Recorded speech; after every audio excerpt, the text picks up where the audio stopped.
Ini adalah menyangkut sosok pemimpin yang dibutuhkan oleh Jakarta, sebagaimana sosok pemimpin yang dibutuhkan oleh Indonesia 5 tahun ke depan. Mas Pram ini similar dengan Prabowo Subianto. Beliau sosok yang ikhlas. Mas Pram ini tidak ada ambisi sedikit pun untuk menjadi gubernur Jakarta, karena panggilan Ibu Pertiwi dengan ikhlas seluruh kepentingan pribadi, kepentingan keluarga dan kelompok Mas Pram ditanggalkan. Beliau selalu sampaikan, kalau saya jadi gubernur, saya adalah gubernur seluruh umat beragama, seluruh kelompok etnis, seluruh lapisan masyarakat. Dan Mas Pram selalu menyampaikan, gubernur itu untuk rakyat, bukan untuk elit partai politik. Itulah yang disampaikan oleh Prabowo Subianto di hadapan MPR 20 Oktober yang lalu.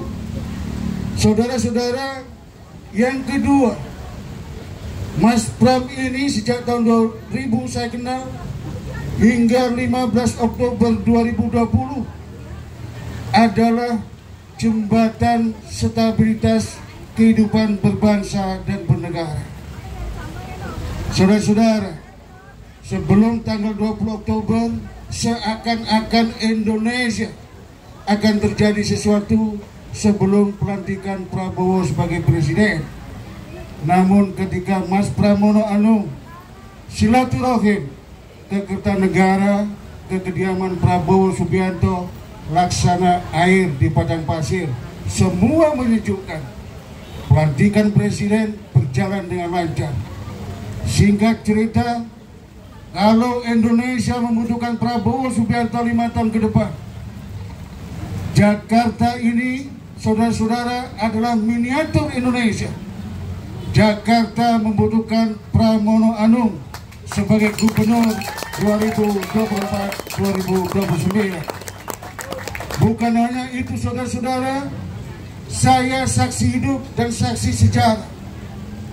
Mas Pram ini Menteri Sekretaris Kabinet 10 tahun.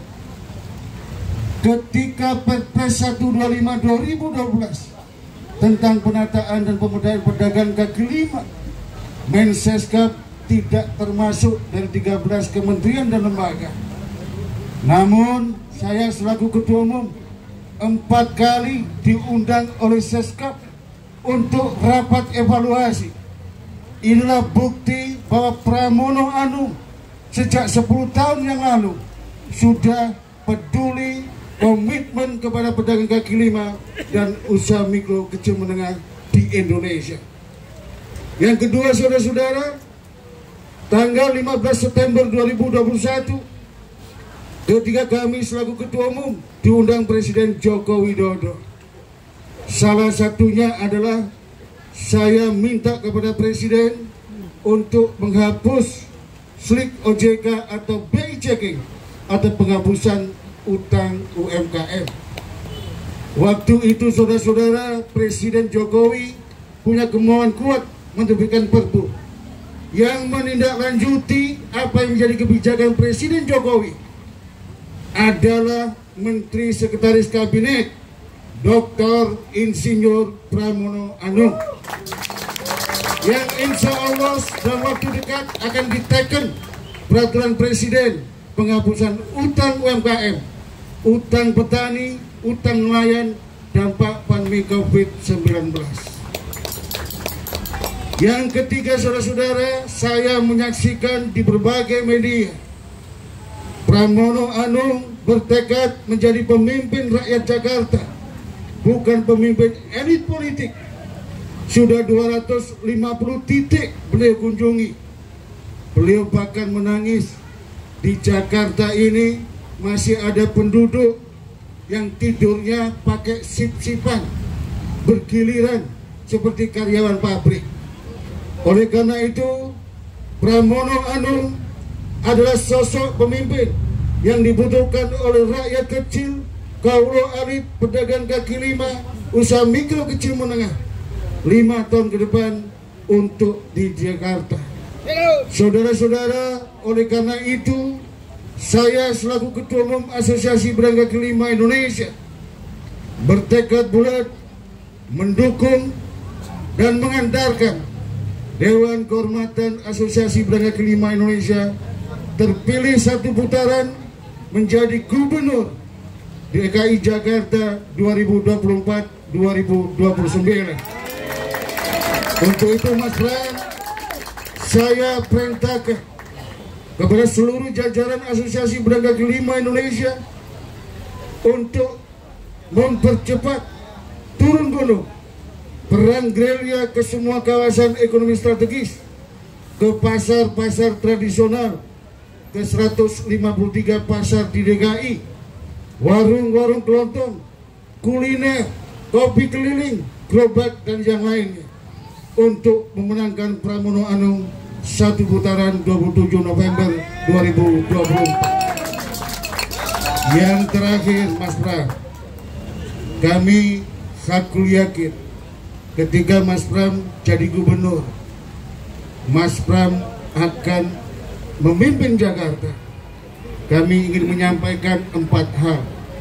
Yang pertama, Jakarta harus melakukan dan memberikan payung hukum, kepastian hukum, lahan usaha, tata ruang dan waktu bagi pedagang kaki lima dan UMKM di seluruh Jakarta. Tidak boleh ada penggusuran, yang ada penataan, pemberdayaan dan pendampingan. Yang kedua, DKJ Jakarta ke depan adalah kota megapolitan. Oleh karena itu, kami minta Pemprov DKJ Jakarta melakukan penataan kawasan ekonomi khusus berbasis PKL dan UMKM di seluruh Jakarta. Saya hakul yakin Mas Pram sepakat tidak boleh ada jarak antara yang miskin sama yang kaya. Tidak boleh ada jarak antara gedung pencakar langit dan gerobak PKL di Jakarta. Kemudian yang ketiga, saya minta kepada Mas Pram untuk mengeluarkan kebijakan berpihak kepada PKL dan UMKM secara nyata dan konkret. Mudahkan, percepat dan gratiskan NIB, PIRT, sertifikasi halal UMKM di seluruh DKI Jakarta. Yang kedua Mas Pram, yang paling penting, berikan akses permodalan, dipermudah melalui skema khusus dari Bank DKI Jakarta. Kami ingin seluruh pedagang kaki lima dan UMKM mudah mengakses permodalan, tidak seperti hari ini. Saudara-saudara, yang ketiga yang ingin kami sampaikan, Mas Pram, ketika teman-teman saudara kita berjualan pakai gerobak, pakai sepeda pancal untuk kopi keliling, ada yang di pinggir-pinggir jalan, kemudian terjadi kebakaran atau kecelakaan, saya minta seluruh lapak PKL, gerobak kopi keliling di pinggir jalan diasuransikan gratis oleh Pemprov DKI Jakarta untuk pedagang kaki lima dan UMKM. Dan yang terakhir Mas Pram, saya minta anak-anak pedagang kaki lima yang berprestasi diberi kesempatan untuk merengkuh pendidikan tertinggi sampai doktor, dibiayai oleh Pemprov DKI Jakarta. Demikian pula iuran BPJS Mas Pram. Data di BPJS Kesehatan ada 1,5 juta UMKM yang belum ikut BPJS. Saya berharap, karena Pemprov DKI ini budgetnya sangat besar, dengan pola Sri Kandi, pola donasi, iuran BPJS pedagang kaki lima dan UMKM yang belum menjadi anggota BPJS bisa digratiskan oleh Pemprov DKI Jakarta. Untuk itulah pada hari ini di tengah guyuran hujan, seluruh jajaran Asosiasi Pedagang Kaki Lima Indonesia bertekad bulat mengantarkan Pramono Anung terpilih satu putaran jadi gubernur DKI Jakarta mendatang. Insya Allah dengan doa sabu jagat Nusantara, Rabbana atina fid dunya hasanah wa fil akhirati hasanah. Apa yang kita harapkan 27 November 2024 Pramono Anung terpilih jadi gubernur satu putaran akan menjadi kenyataan. Amin ya robbal alamin. Terima kasih. Wassalamualaikum warahmatullahi wabarakatuh.